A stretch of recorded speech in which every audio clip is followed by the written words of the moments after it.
ہے جو عموماً ہر مہینے میں چند دنوں کے لیے عورتوں کے رحم سے جو ہے وہ خارج ہوتا ہے، اور عورت کو جب حیض کا خون آئے تو اسے حائض کہتے ہیں۔ حیض کا خون جو ہے عموماً گاڑھا اور گرم ہوتا ہے، اور اس کا رنگ جو ہے وہ سیاہ یا سرخ ہوتا ہے، وہ تیزی سے اور تھوڑی سی جلن کے ساتھ خارج ہوتا ہے۔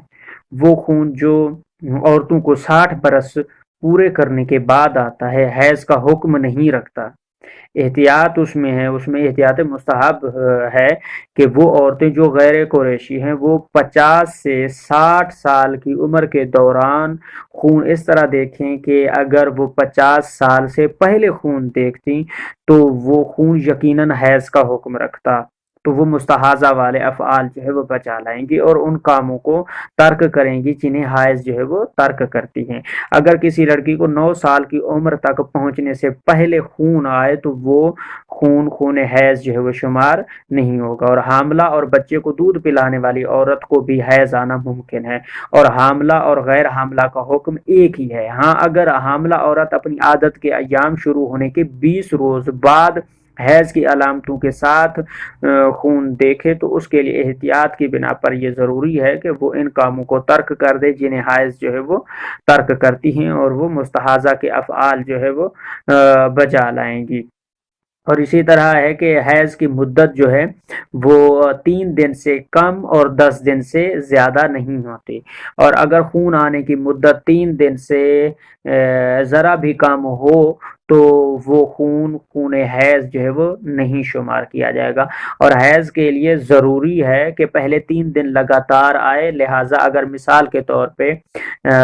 کسی عورت کو 2 دن خون آئے، پھر 1 دن نہ آئے اور پھر 1 دن آ جائے تو وہ حیض نہیں شمار ہوگا۔ اور حیض کی ابتدا میں خون کا باہر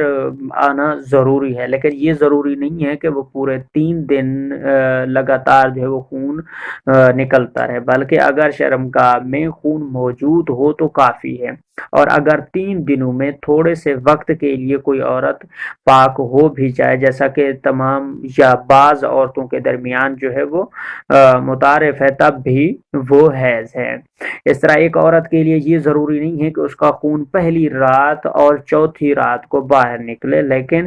یہ ضروری ہے کہ دوسری اور تیسری رات کو منقطع جو ہے وہ نہ ہو۔ بس اگر پہلے دن صبح سویرے سے تیسرے دن غروب آفتاب تک متواتر خون آتا رہے اور کسی وقت بند نہ ہو تو وہ حیض شمار ہوگا، اور اگر پہلے دن دوپہر سے خون آنا شروع ہوا ہو اور چوتھے دن اس وقت بند ہو تو اس صورت میں بھی یہی حکم ہے، یعنی وہ بھی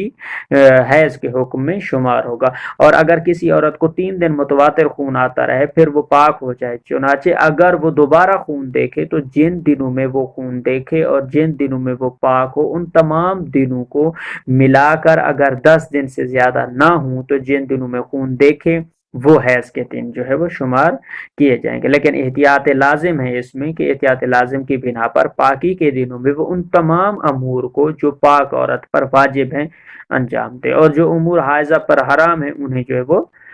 ترک کرے گی۔ اور اسی طرح سے اگر کسی عورت کو 3 دن سے زیادہ اور 10 دن سے کم خون آئے اور اسے یہ علم نہ ہو کہ یہ خون جو ہے وہ پھوڑے یا زخم کا ہے یا حیض کا ہے تو اسے چاہیے کہ اس خون کو حیض نہ سمجھے۔ اور اسی طرح اگر کسی عورت کو ایسا خون آئے کہ جس کے بارے میں اسے علم نہ ہو کہ زخم کا خون ہے یا حیض کا ہے تو ضروری ہے کہ اپنی عبادات جو ہے وہ بجا لاتی رہے، لیکن اگر اس کی سابقہ حالت حیض کی رہی ہو تو اس صورت میں اسے جو ہے وہ حیض قرار دے گی۔ ٹھیک ہے جی، تو باقی انشاءاللہ یہ مختصراً جو مین چیزیں ہیں یا جو کلیے ہیں یا جو زیادہ تر بعض اوقات جس میں شائبہ رہتے تو ان کو ہم نے بیان کیا، اور مزید انشاءاللہ مومنین کی فرمائش اور ان کے سوالات کے مطابق جو بھی چیز جس چیز کی ضرورت کو پیش نظر دیکھا جائے گا تو انشاءاللہ